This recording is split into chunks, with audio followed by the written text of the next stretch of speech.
I can't do it. Okay. We'll do it live. Okay. No. We'll do it live. It. Do it live. I'll write it and we'll do it live. Thing sucks. Here we go. It's another edition of the Daily Punch-Up. It is your daily sports podcast here on a Tuesday. Welcome in. We're inside the Limback Lumber Studios, as we always are. Contractors, they got free deliveries, everything from whole house packages to homeowner DIY projects, largest stock moldings in the Northwest, old school service, because they've been doing it since 1930. Give them a call, 206-782-3487. Follow them at limbacklumber.com is also the website. Sorry for the sound of my voice, my nose. I felt like I've been run over by a Mack truck. Thank you to my 12-year-old son who's upstairs. If you listen closely, you can hear him coughing up his entire lung capacity. We're going to get through it today, though. We're going to get through it. We're here for you. We will limp through the daily puck drop. We'll move some stuff around a little bit today. Jim Duquette is actually in the air. He's coming out here. He's going to land in Seattle in a bit. Normally we start off with Jim, but Jim will join us coming up a little bit later in the show. We'll start off with John Canzano in a few minutes. Get you caught up on the very latest in college football. Danny Kelly, his weekly appearance talking Seahawks and NFL. And then we'll get into a national perspective there on baseball with Jim Duquette. But we have to start there with baseball. And we have to. I mean, this is why we're here today. We got to talk about it because, my God, the team travels home from Toronto. They're 2 games away from doing something that I think many of you out there like me who have been a lifelong Mariners fan, lifelong resident of the Pacific Northwest, maybe you never, ever thought you would see this in your entire life. But here they are, 2 games away, 3 games, the next 3 in Seattle. And think about this. You don't even have to have a game 5. Can you imagine if they end up sweeping the Blue Jays and you go, you've won in the ALDS, you've won in the ALCS, you're off to the World Series. You haven't even used your best pitcher. It's laughable. And that game was weird yesterday. That was a weird baseball game. You know how it starts off with the 3-run home run there by Julio. Then Logan, who just did not look good at all. I mean, right away, you could tell fatigue, the wear and tear of what happened here in the last week. I think they're lucky what happened a little bit yesterday. Their offense carried them, but I think they dodged a major bullet there with Logan Gilbert because he was not good yesterday. I mean, he recovered a little bit after the second and the third inning. Couldn't locate a splitter, couldn't locate any of his breaking balls, was reluctant to throw his fastball. You heard, I think John Smoltz said it correctly yesterday on the broadcast. They just don't respect his fastball. He just didn't look like Logan Gilbert. But thankfully for his offense, thanks to Polanco and Naylor and Julio, the offense was certainly the story of the game yesterday. Not to be outdone, though, by, again, the bullpen. I mean, my God, you got Eduard Bazardo gives you another 2 innings of relief. It's unbelievable what Bazardo has become this year for Seattle because there was 0 expectations for Eduardo Bazardo. I mean, 0 from even the most loyal, hardcore Mariner fans. Absolutely 0 expectation of what this guy would provide this team this year. He gives up 1 hit. Emerson Hancock and Carlos Vargas gives you 4 innings of relief yesterday and nothing. I mean, just clean across the board. You haven't had to use, I mean, that's the other beauty of this. You didn't have to wear out your bullpen. So now these guys are rested again. What, couple of days now where they just got to sit back, relax, don't even get up. I mean, Munoz got up a little bit, but not much. They struck out 14 times yesterday and still won easily 10-3.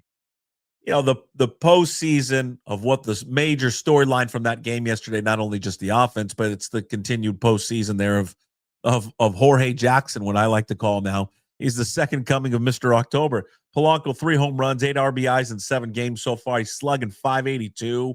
His OPS 851.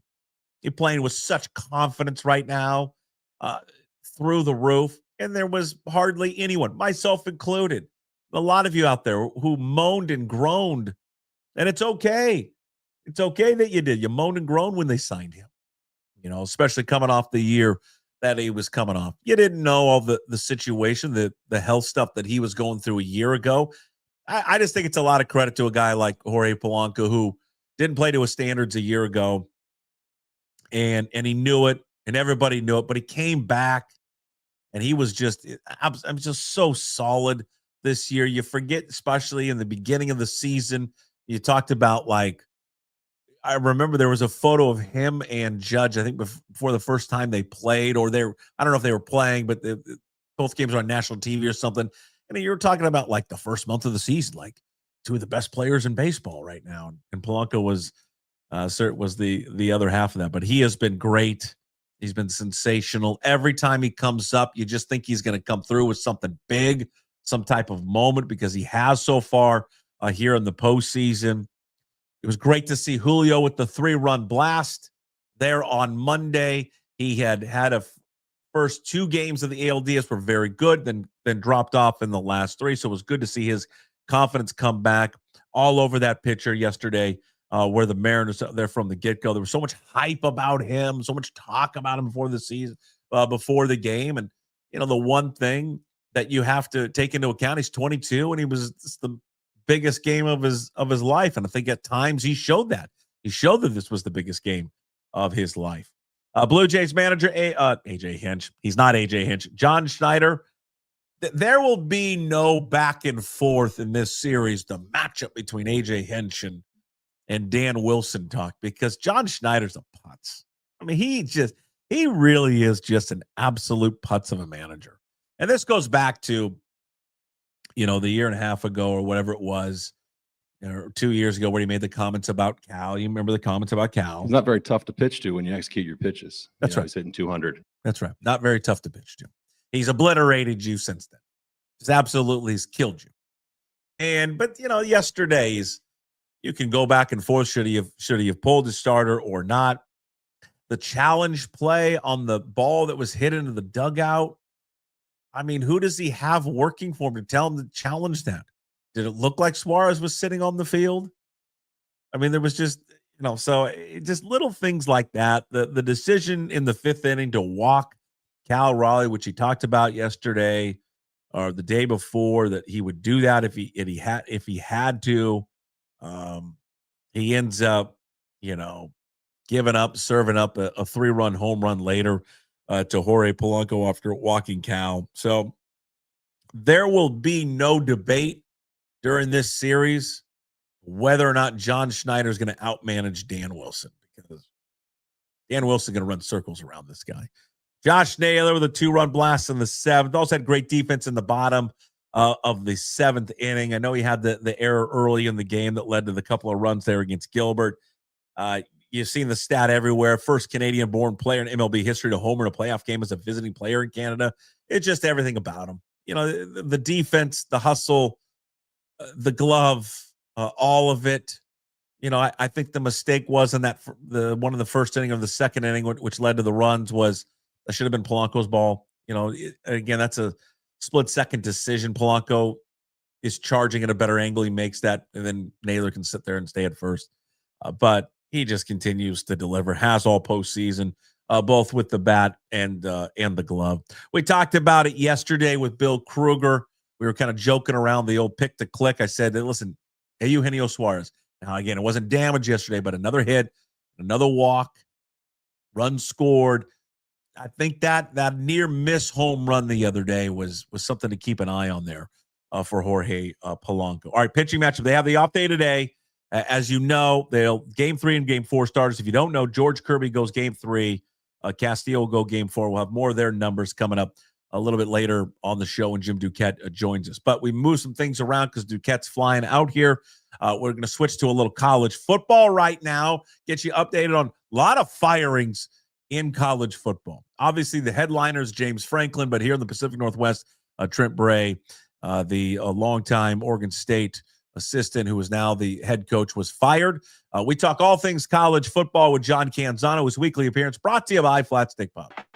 If it's fun you desire, it's fun you're going to get at Flat Stick Pub. It doesn't matter what the occasion is, whether it's date night, guys night, ladies night, or large group event, Flat Stick Pub's got you covered. They have 6 great locations across the Pacific Northwest, from Pioneer Square to Kirkland, South Lake Union, Spokane, Bellingham, and Redmond. All locations offer the best pub experience in Washington. 2 rules at Flat Stick Pub: drink local and have fun. Pretty simple. So if you like to have fun, love local beer, and great tasting food, make Flat Stick Pub your next spot. Visit them at flatstickpub.com. And John Canzano, BFT on social media, the Bald-Faced Truth Radio in Portland, Oregon. Of course, johncanzano.com joins me weekly, brought to you by Flat Stick Pub. You know, John, I'm listening to the Canzano and Wilner podcast from last week. Your buddy Wilner, he's sick as a dog, and you recommend, said, bourbon. Wilner, start drinking bourbon. And that's what I did this morning at 8:30. Yeah. Don't judge. I think a little bourbon and a little tea at 8:30 in the morning is what gets you through the day, sir. So cheers to you. Cheers to you. Just you don't want to keep that up beyond this. You know, we'll have to have a chat if this goes on. But yeah, it'll help your pipes a little bit. I learned it from some other talk show hosts. Who come in. You got to take care of your voice. I'll carry you in this segment if you want. You know, look, Trent Bray fired at Oregon State. What's the skinny there? You know, Scott Barnes, the AD, didn't want to fire him. I can tell you that. They owe him $3.6 million. That's a lot of money for Oregon State. You know, Power 4 schools wouldn't flinch at it. But Oregon State did not want to fire him. They wanted to stay with him. They wanted it to work or at least get some traction. But I think they looked around on Saturday, and this is what changed for them. Jake Dickert and Wake Forest, whole nother story, 25-0 at halftime against Oregon State. The students left. The stands were empty. People were beating traffic, you know, and getting on I-5 to go home. They'd watched a half a football game. And I think there was just sort of it set in with Scott Barnes. Like, you don't want to lose everybody. That, you know, you lost a segment of the audience with 0-6, 0-7. You're starting to lose more. If you stay with them, you risk losing everybody. And so they make a change. And, you know, he says he's getting donor help or booster help to pay that. I think it's a little bit of creative accounting there, because I think what he's really saying is they're not going to use their anything more than their donations, their fund, to buy out Trent Bray's salary. They owe him about $1 million a year for 3 more years. They will launch a search. He'll form a committee. I don't love this, but this is what ADs do when they want to be bulletproof with their hire. Mm-hmm. Well, I think you've not forwarded on, but you retweeted a picture of what the stands looked like, and it was bad. I mean, that's like Oregon State, you know, of the 80s. Yeah, I remember what that's Pettibone era. I mean, it was just no one would go to the games. You know, you say you didn't want to fire him. I mean, who influenced, you think, that decision? Is it boosters? Or was it just him looking at the situation going, it's not sustainable? Well, what's different from 1983 or whatever Jerry Pettibone era and now is, you can have empty seats, but what you can't have is you can't have people stopping their donations to the NIL collective, stopping their donations to the athletic department. That stuff's more important than ever to building your roster and getting, you know, traction. And so you weren't just risking having some season ticket holders pissed at you in the parking lot as they walk by you. You're risking, like, hey, they're just going to stop giving money. And maybe they already had stopped giving money, and he was seeing the financials of it and the financial impact of it. They know that if 2026 starts and they are starting from a position where they're flat-footed, that it's just not going to be productive for them. It's not going to work. And so I think if you're Scott Barnes, you're very much saying, look, we have a chance here at the end of the year. They play Lafayette. They play Washington State twice, which doesn't look good for them. Mm-hmm. They play Tulsa. They've got, a game against Sam Houston. They're having a bad year. So there's some chances in there to maybe get 3 wins and get a little traction, and then maybe get a little excitement with a new hire. You're not just getting a new hire. You're getting your fan base continuing to give those recurring donations to the NIL collective. You're giving people a chance to buy season tickets for 2026. You're selling a little bit of hope here. And so I think that's the thing that's changed. And I think it's why you see schools like, Penn State or Florida State or others, starting to think differently about their coaches. Like James Franklin had a fantastic record under the old rules. He doesn't get fired for losing a couple of games and having a bad year, but you can't afford that anymore. And Penn State's willing to go $50 million deep to get out of that. So it hasn't happened yet. There's been the speculation, rumors online. You and I were texting back and forth about Jonathan Smith at Michigan State. He still has a job. He's not been fired. But listen, the ice it's thinning there in East Lansing. People are upset with his tenure at Michigan State. Eventually, if something does happen there, long-winded question. I mean, Mike Riley did it, right? Mike Riley left. The Oregon State fans were disappointed. He went to the NFL. Dennis Erickson came in and won. And then Riley, he has that distinction of being the predecessor and successor to Dennis Erickson. So it's not like this hasn't been done before at Oregon State. Like, granted though, Jonathan Smith burned some bridges, went to Goodwill. I think some of that would be forgiven. Question is, would he want to come back? It's not the same job he left. It's a different conference. People have largely looked at Oregon State as a chance for second chance guys like Nick Rolovich or Brian Harsin who want to be head coaches again, or maybe lower tier coaches that want to step up from the FCS division, a hire much like Jimmy Rogers to Washington State. Not really looking at it as, Power Four guys. And I think Jonathan Smith will have opportunities at the Power Four, even if Michigan State moves on from him. I just kind of wonder, in that game he had against UCLA, did he lose the Michigan State job and the UCLA job at the same time in that game? Like, that was a really bad look for Jonathan Smith. But I look back at his tenure at Oregon State. It took him 3 years. It takes these guys 2 and 3 years. With the portal, maybe you can find it a little faster, but I think it's a really tricky thing. I think, James Franklin's probably going to end up somewhere like Auburn.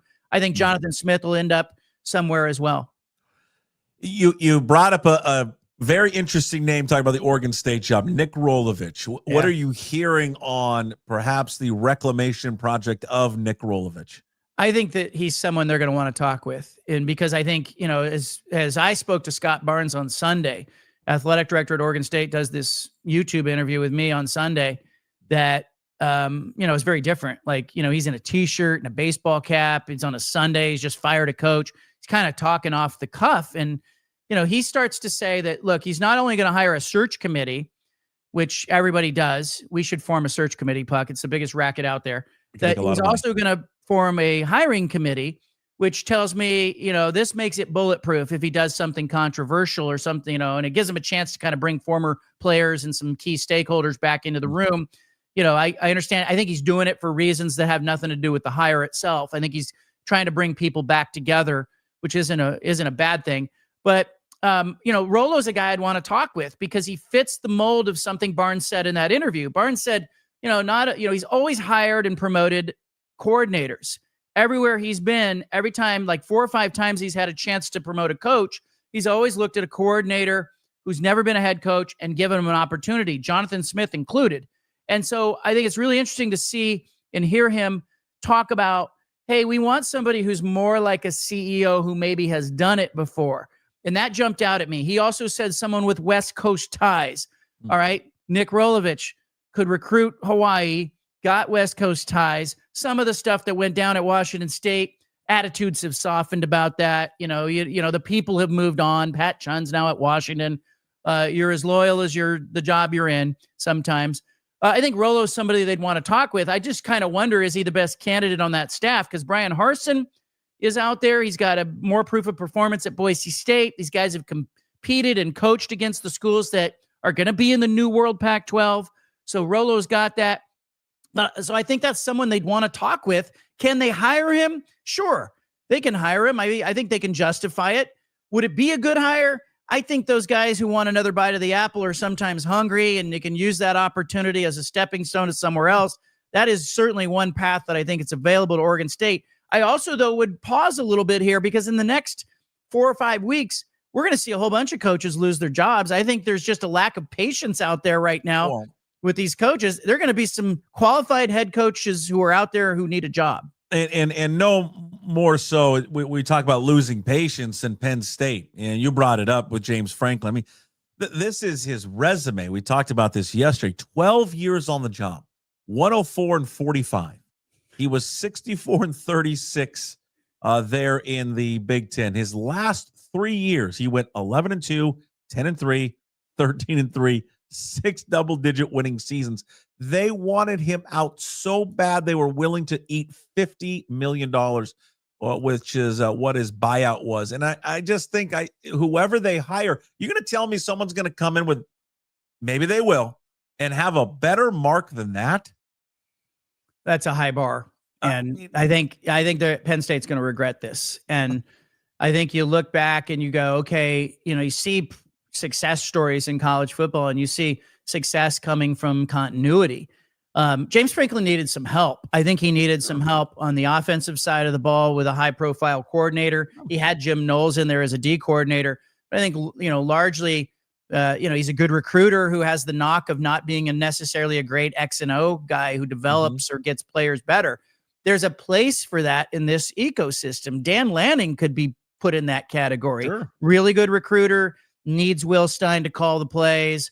You need elite coordinators. I think Penn State would have been much better served to stay with Franklin, go out and find a new offensive coordinator and kind of regroup. And but here they are, and let's see what happens. I think it'll be a great case study. It also tells me that the Big Ten and this private equity push that they're making, those schools are playing with monopoly money right now, the Big Ten. $50 million. Oregon State's over here pausing at $3.6 million. And Penn State's going, we'll write the check, CTC, baby. What is the latest with this? And for those who are not familiar with this story and are wondering what's going on, private equity coming into the Big Ten, $2.2 billion. What is the story on that? Yeah, well, look, it's not new. It's not a new concept. Larry Scott brought this to the Pac-12 presidents in 2018. I wrote a story in December of 2018. I found out that the Pac-12 was forming this new entity off to the side. It was called Pac-12 NewCo. And the idea was that Pac-12 NewCo would encompass all the media rights, all the licensing, any revenue coming into the conference would go into this new company. Private equity would get a stake in that company, as would the existing schools. This is exactly what the Big Ten is doing. They're saying that this new Big Ten Enterprises company will have 20 stakeholders. Okay, it'll be the 18 schools, then it'll be the conference is number 19, and then private equity is number 20. And what it does is it maximizes revenue. Like, the Big Ten has long believed they are leaving money on the table, that they're not doing an efficient job of raising all their revenue in addition to media rights. And so they're saying, hey, look, we're going to take smaller shares. We're going to give up a little bit to private equity, but private equity will come into the room and really be motivated to create sponsorships and partnerships that will, in the end, give us all more money.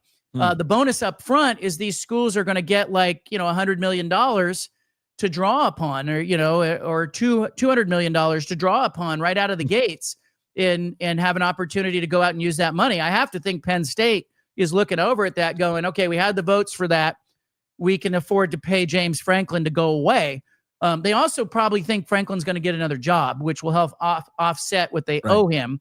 So it may not be $50 million that they end up paying James Franklin, but this is where it's going. The Big Ten is going to do this. I think you'll see other conferences follow suit.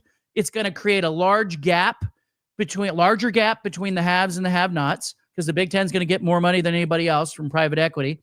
And then further, though, there may be a positive byproduct here for people who are afraid that the Big Ten and the SEC might team up.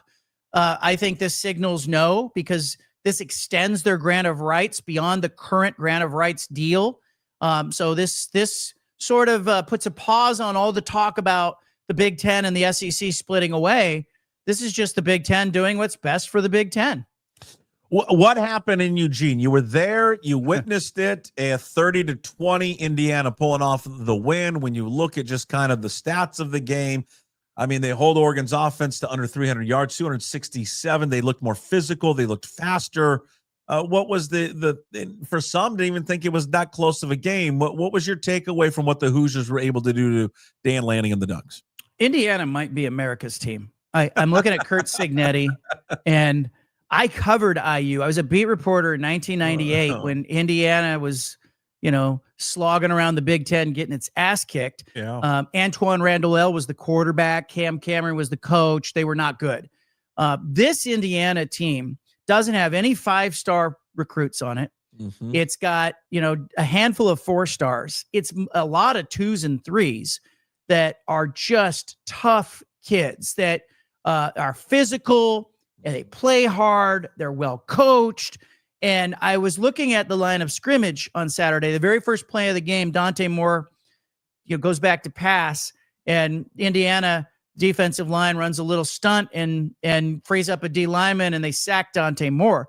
They sacked him 6 times. They had 8 tackles for losses. They dominated the line of scrimmage, Puck, and they looked like an Ohio State or Michigan team from like the last 20 years that just dominated Oregon at the point of attack. The score was 30-20, but Oregon got 7 on a pick 6 that was a bad throw by Mendoza.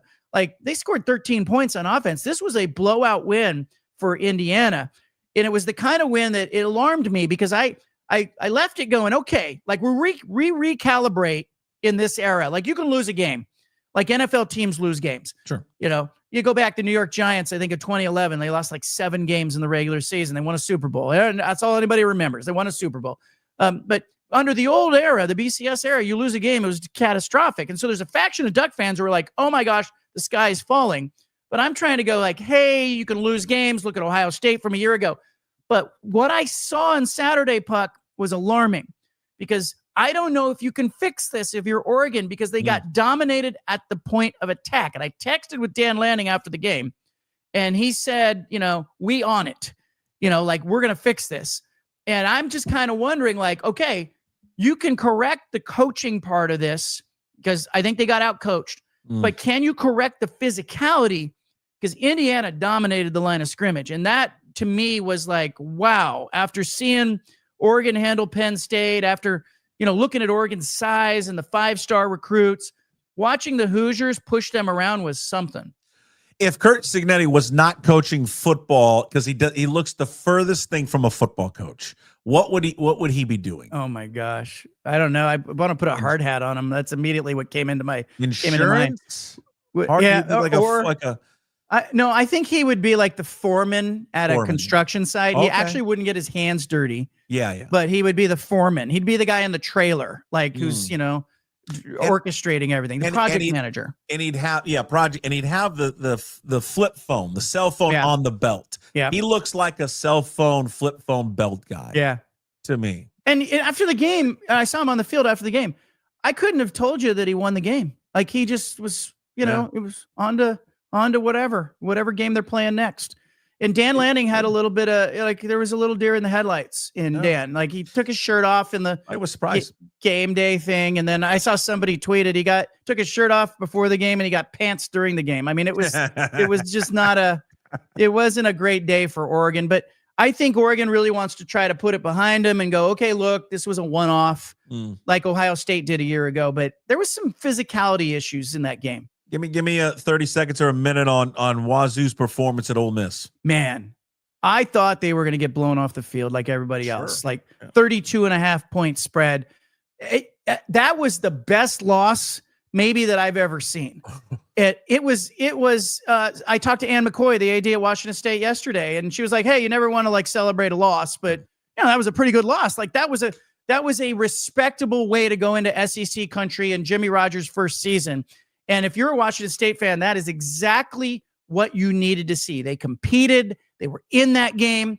If they do a little better on third down, I think they were 2 for 10 on third downs. They do a little better on third down, and they're walking out of there with a win. And, look, take it. And maybe everybody's saying, oh, maybe Ole Miss isn't that good. Okay, look, they had close losses or close wins against a couple other teams. But I think that going into that environment, playing the way they did, gives you hope as a Washington State fan that Jimmy Rogers is the guy.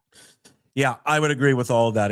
The team keeps getting better and better, and I think he's getting better and better as the head coach of that team. John Canzano with us every single week, johncanzano.com, brought to you by Flat Stick Pub. You can now read his work there. You can listen to the radio show, Bald Faced Truth. He's got you covered everywhere. Go check out the Monday mailbag. Is always great there at johncanzano.com. Thank you, John. We'll talk to you next week. Talk to you, buddy.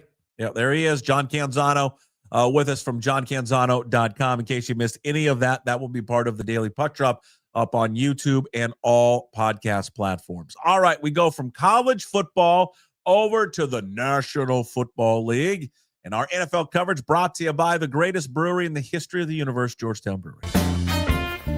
Drink Georgetown Tavern Beer, your new locally brewed domestic-style lager. 4.2% alcohol. Cheap, good, local. Ladies and gentlemen, here he is from The Ringer. It's our good friend, Danny Kelly. Danny B. Kelly there on social media, senior staff writer, Ringer Fantasy Football Show, The Ringer NFL Draft Show, all things Ringer, and supporting the Seattle Mariners with his Mariners hat, fantasyfootball.theringer.com. We talk all things NFL here at Puck Sports, all brought to you by Georgetown Brewery. I want to make a suggestion to the NFL and to Mike McDonald. Okay, let's hear it. Forfeit all the remaining home games and call up those teams and say, we'll play at your place. Yeah. How about that?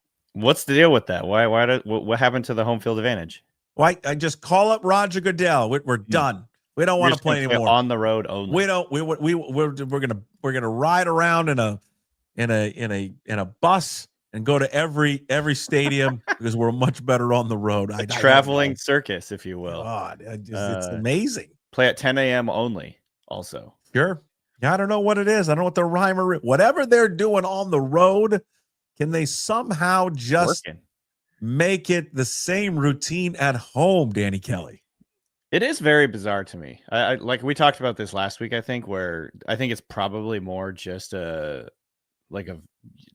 opponents that they're playing at home just happen to be better for whatever reason. But yeah, it's very strange how, in early days of Pete Carroll too, they were so horrific on the road, especially in 10 a.m. road games. And now it's completely reversed. So, I thought this was a really encouraging win for a lot of reasons. This Jags team, I think, is actually pretty good. And like you said, playing on the road, early slate, they rose to the occasion. The offense looked good. The defense looked way better. I think the story of the game was the pressure they were able to generate. Sure. Just like, I think they got like pressure on half of the dropbacks or more.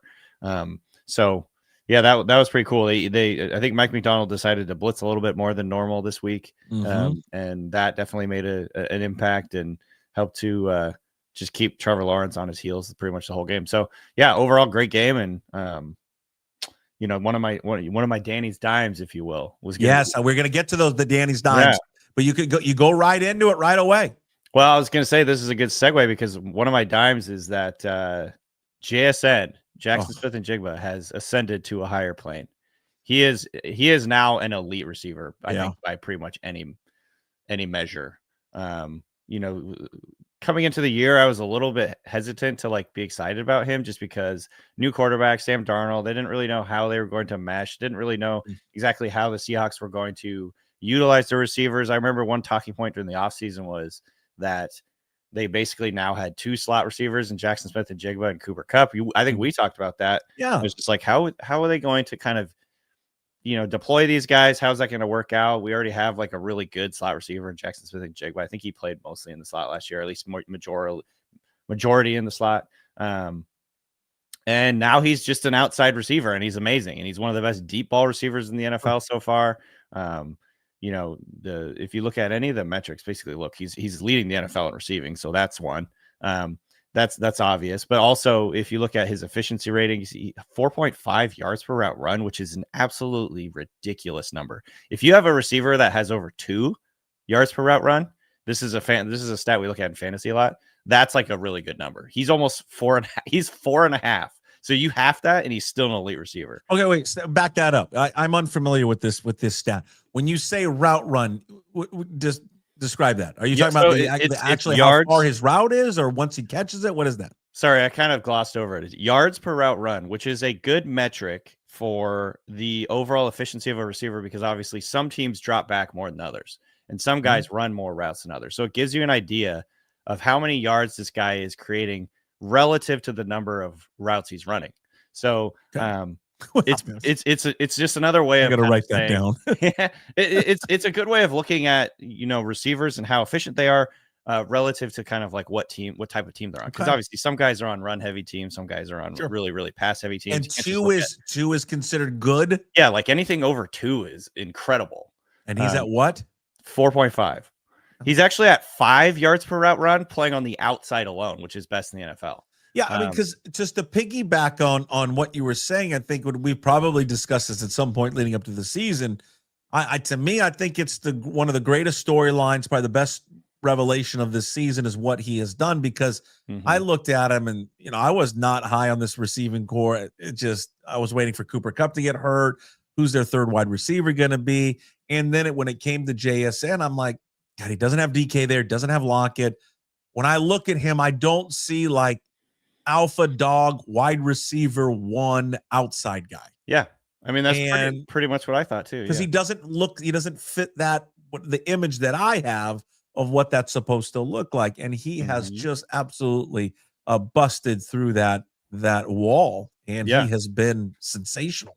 I mean, that was look, it's fascinating because over the last few years, we've seen this happen with a few different guys. But like Jackson Smith-Njigba, he fell to the middle of the first round. It was like, I can't remember when the Seahawks picked him, 16th or 17th or 18th, something like that. And I think the story was, when you're picking a receiver in the top 10 or in the top 15, they're supposed to be super explosive and have really good size. Like, generally speaking, those are the types of guys that have gone really high in the first round. And Jackson Smith-Njigba, I think he was thought of as a smooth route runner, like a good route runner and whatever, but he wasn't super explosive, wasn't super powerful.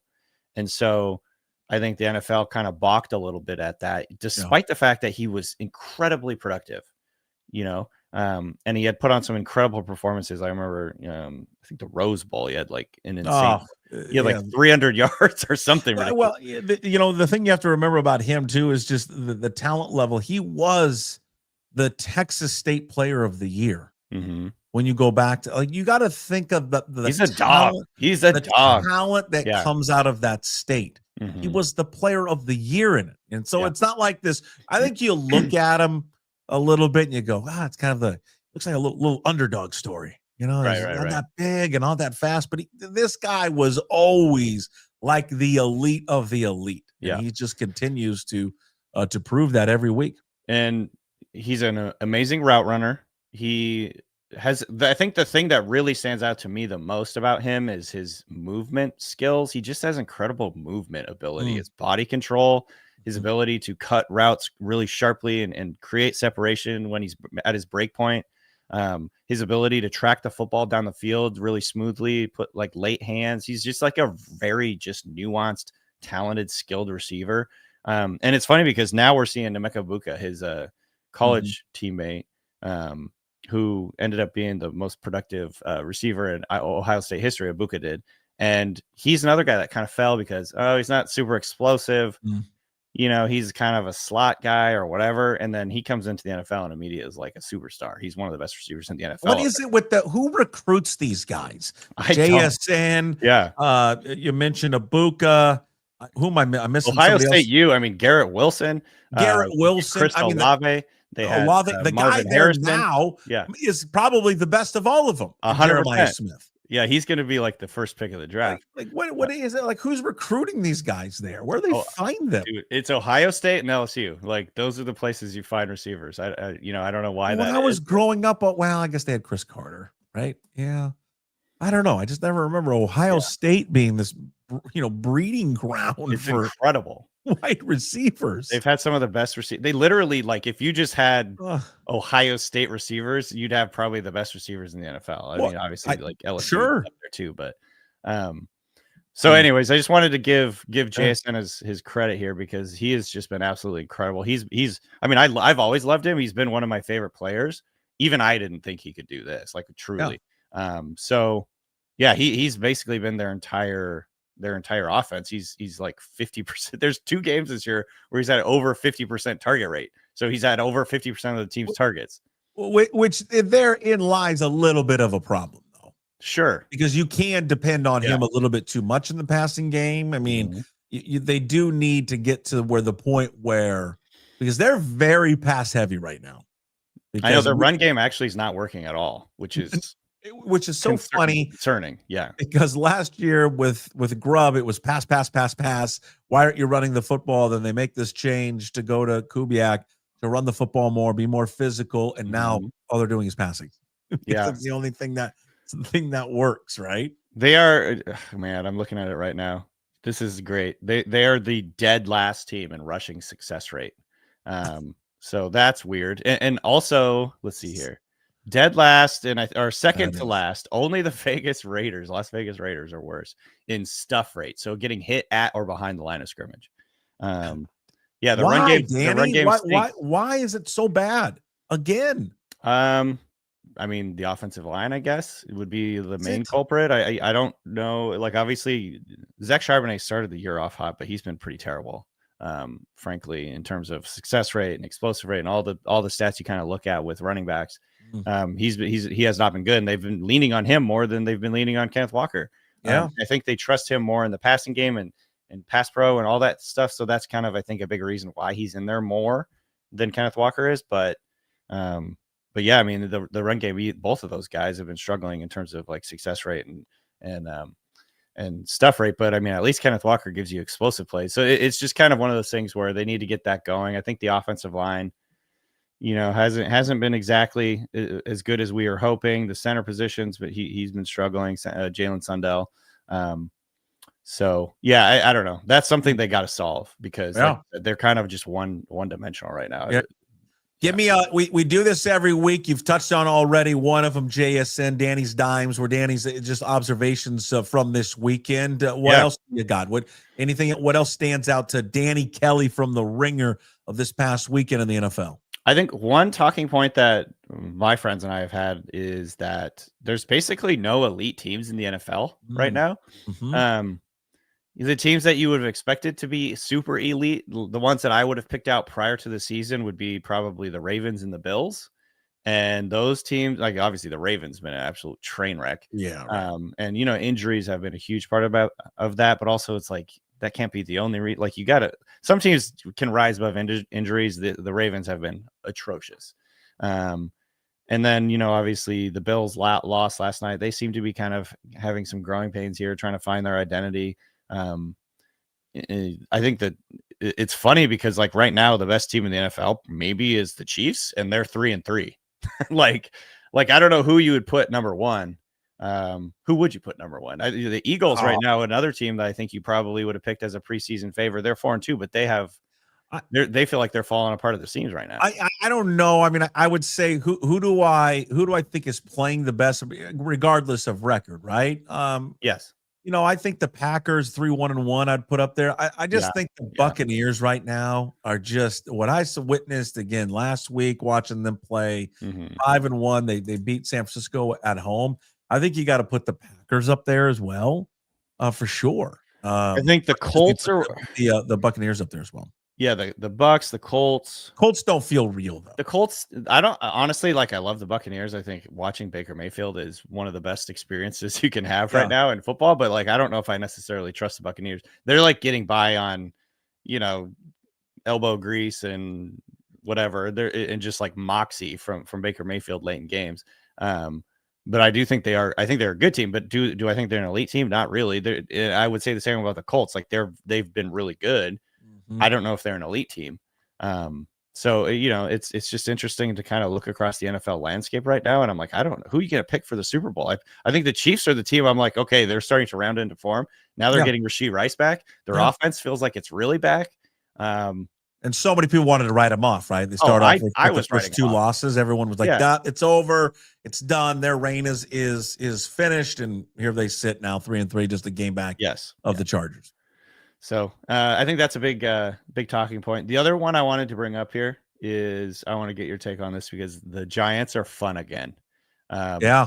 This is so my colleague Danny Heifetz is a Giants fan, and one of the kind of inside jokes we have is that in the entire time I've known him, the entire time we've done the podcast since like 2018, he has never gotten to actually root for his team to win games. He's basically only there's like one season they went to the wild card. Right. And then other than that, he's basically just always been rooting for them to lose to get a better draft pick.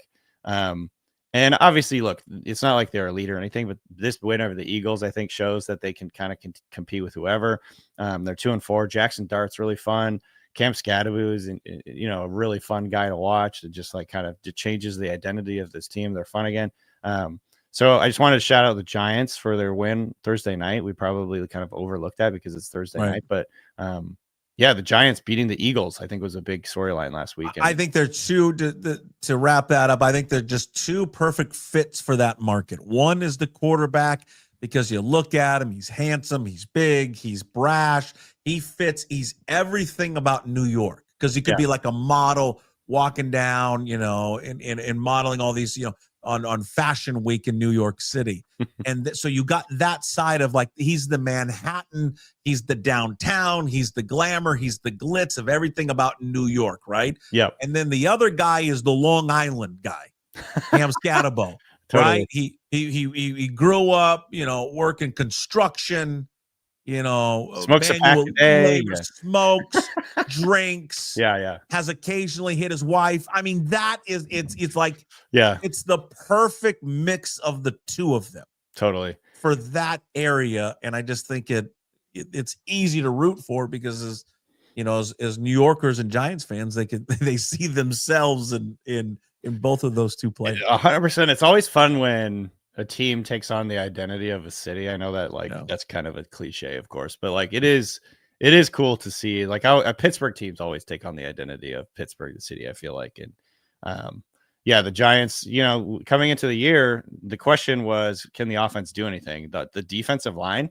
one of the best defensive lines in the NFL. I think they gave the Eagles a lot of trouble because they were able to stop some of the run game that the Eagles rely on, all that stuff. So, now the question is, can the offense keep things going? I think, they have what looks like a really exciting young franchise quarterback potentially in Jackson Dart. And then obviously just Scadaboo smashing his face into guys 17 times a game is always fun to watch.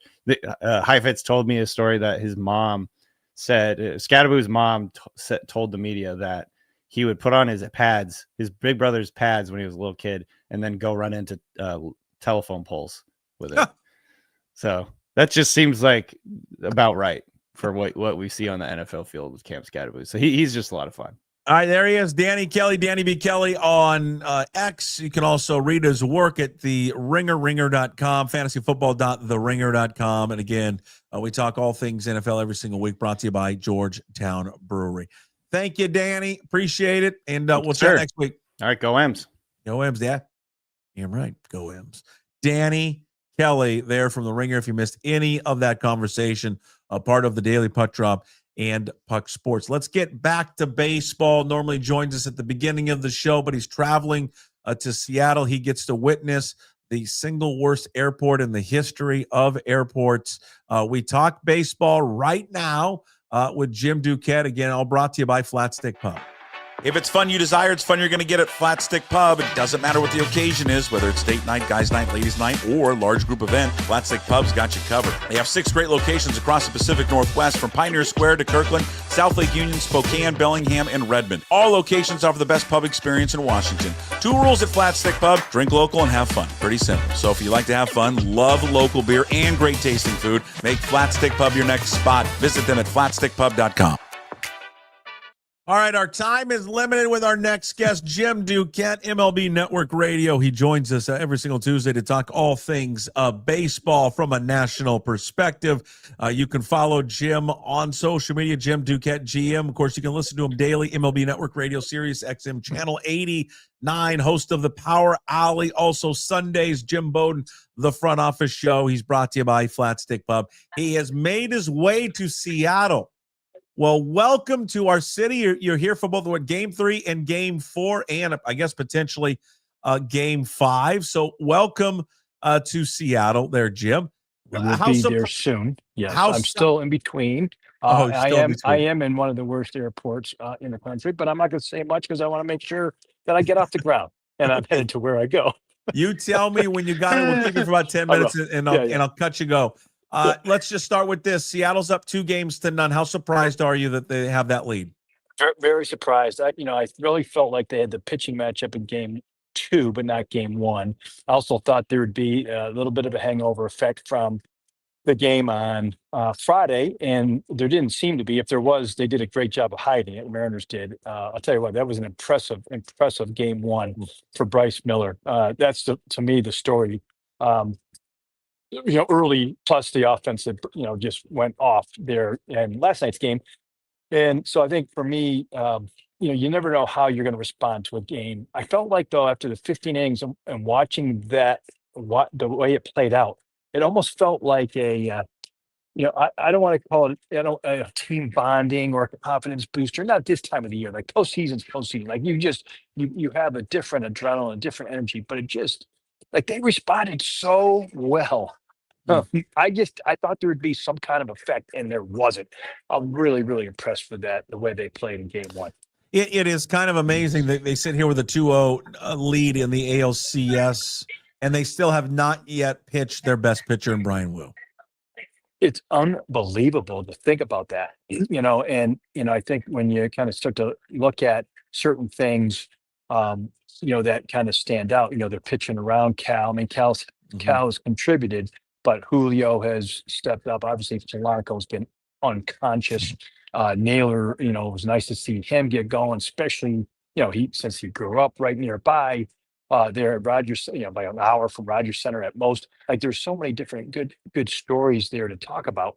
And I think that to me, overall is, the pitching has been good, but you haven't even seen Wu yet. And I am kind of curious to see when that is going to happen, right? Did they name him for the game 4 or game 5? I mean, I haven't seen yet. They have said most likely, if all goes well, game 5.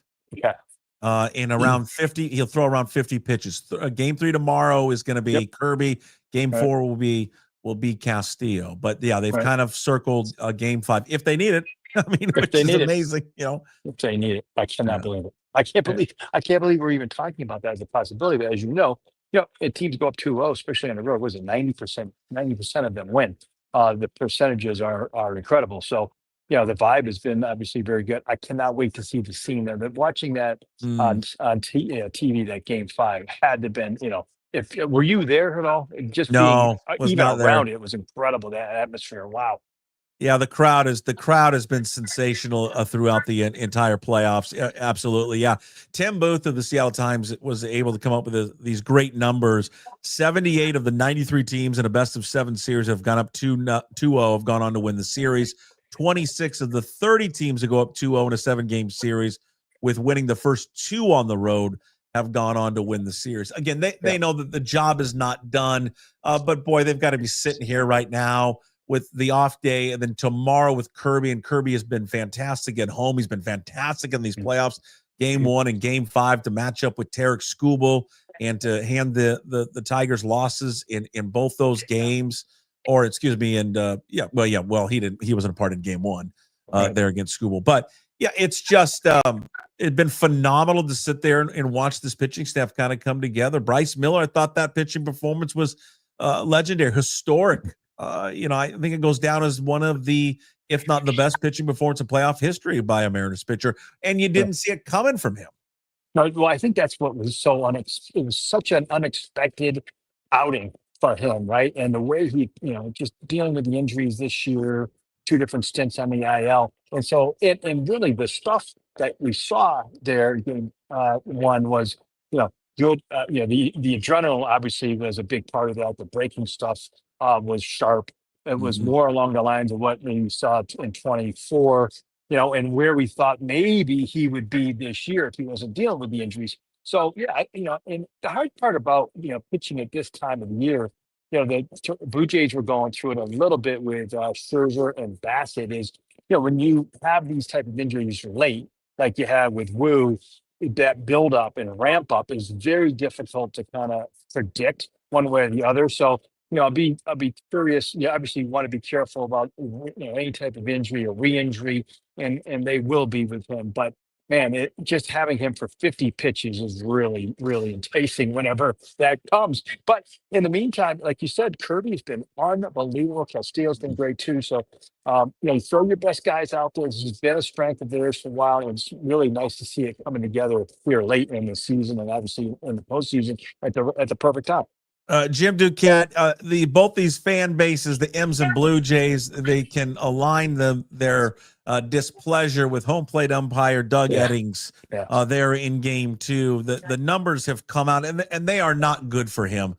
He missed 24 calls last night, and it's the worst called game in 3 years. In fact, it was the last time he called a game. It was October 7th, 2022. It just was inconsistent. It was all over the place. And I'll take it a step further. To me, there was something weird going on. I don't think I have ever seen a home plate umpire throw the ball back to a pitcher more than Doug Eddings. And there were just several times where Cal's putting his hand up to get the ball, and he would refuse and then, throw it as hard as he could back to the pitcher. I just thought that behavior was odd to me. And then his calls it was just so massively inconsistent. I know the Blue Jays are all upset what happened to them, but even if you go back into the first inning of Randy Arozarena, he called a strike with a ball that was a foot outside the plate. Yeah. And it was just an absolute horrendous and poor performance. Does Major League Baseball, when they see something like that, what can they do? Can they do anything to not allow him to be behind the plate again? Do they punish him? Well, the hard part on this is these are supposed to be the best umpires that we have at this time of the year. I talked to the commissioner, Manfred, about this a lot, and we have over the years about accountability for umpires, and they think they have accountability. They don't. You can't fire these guys if they're bad. And he says the accountability is in the reward that they give to umpires for the signature events, All-Star Game, postseason. They get paid extra to do it. So, and they only said what they say is they only do give the guys that are the best the opportunities. Well, that was clearly a horrible game. And I think that, to me, when you see something that bad, I've been on the fence about whether next year is the right year for the automated balls and strikes, the ABS system that's coming out next year. It is clear that we need it, and we need it for these type of games. The human element is a joke, in these type of situations. It is funny when you get here in town, you ask Cal Raleigh about it. He's not in favor of it.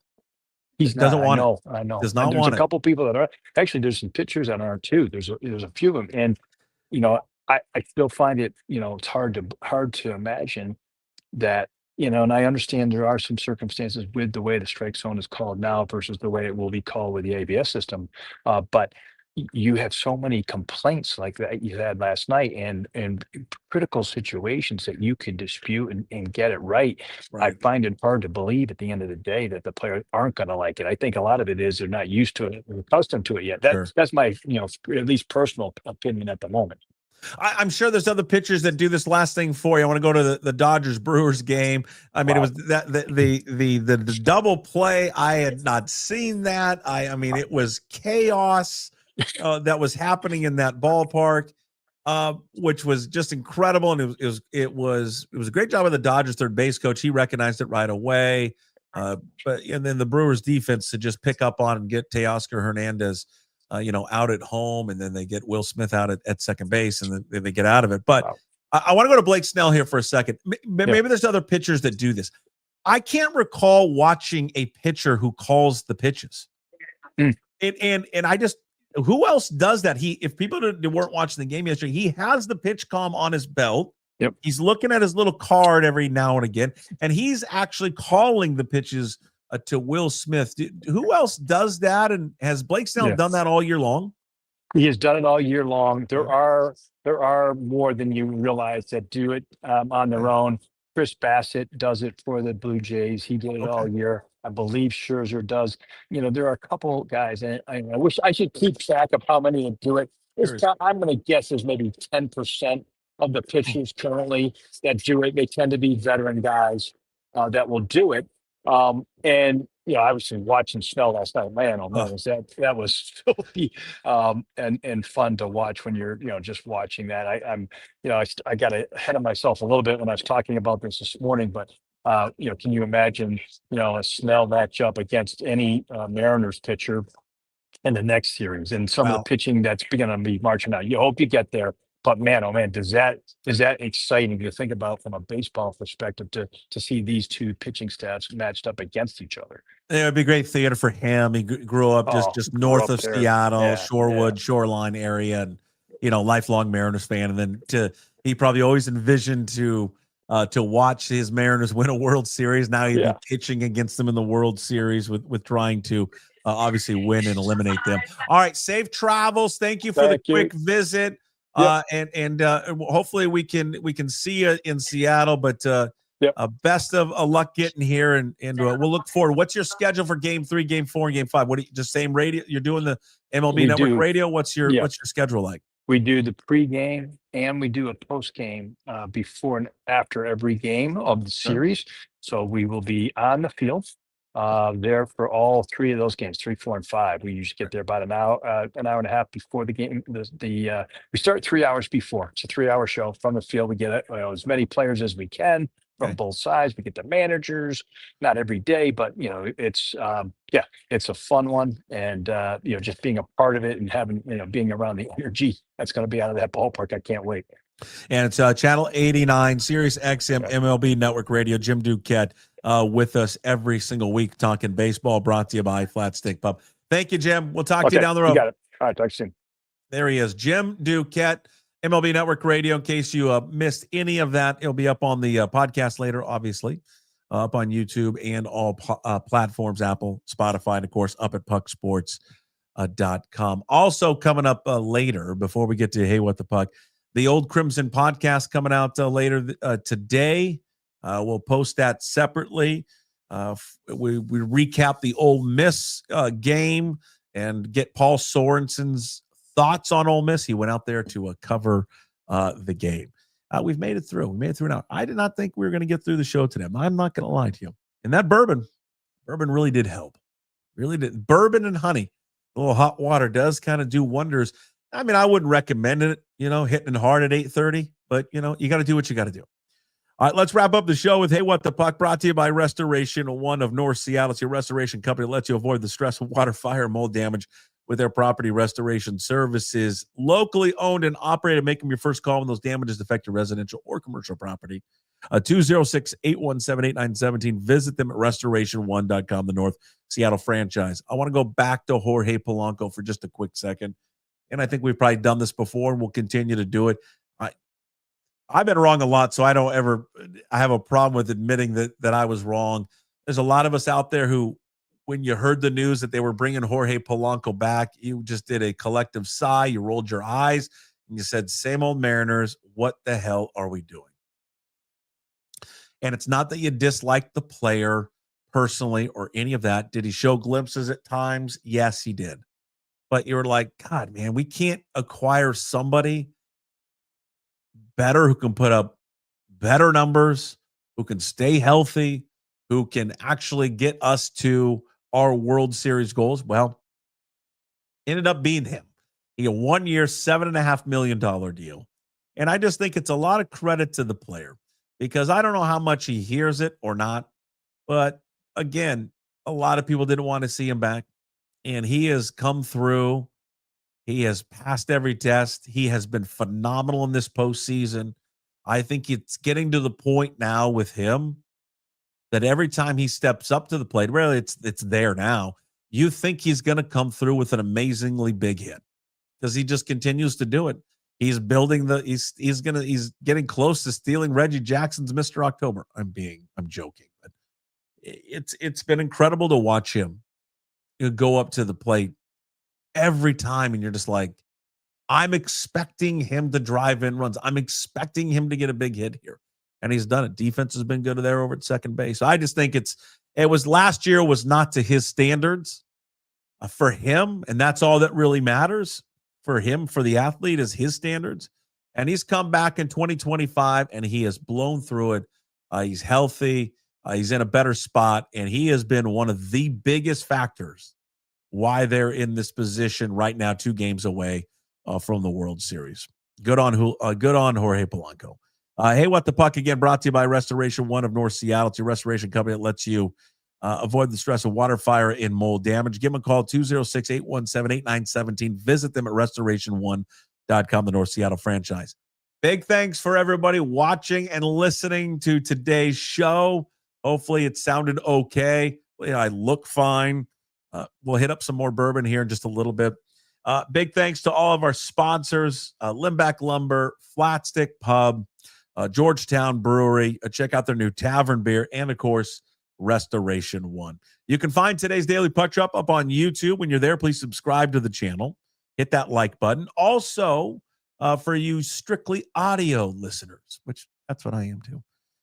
You can find the Daily Puck Drop on your favorite podcast platforms, Apple and Spotify, but it's available everywhere. And, of course, everything's available at pucksports.com, including signing up to become a Pucks Posse member, which supports all the free daily content we do. Plus, we give you bonus shows every single week. Thank you. That is it for us here on this Tuesday. Wednesday show coming up tomorrow. We'll visit with our MLB insider, Ryan Divish, for Inside Pitch. Get the very latest on the M's. Rob Staten from SeahawksDraftBlog.com stops on by as well as we talk Seahawks. May or may not have a visit from the go-to guy. I'm not sure yet. We'll find out probably tomorrow. We'll talk to you on Wednesday's edition of the Daily Puck Drop. As always, we promise to be better. No shoes, no ties. Would anybody like to smoke some pot? Yeah. I was born to lick your face. I was born to rub you, but you were born to rub me first. What do you need my address for? We like to send out anyway. Mother of mercy, I don't speak Japanese!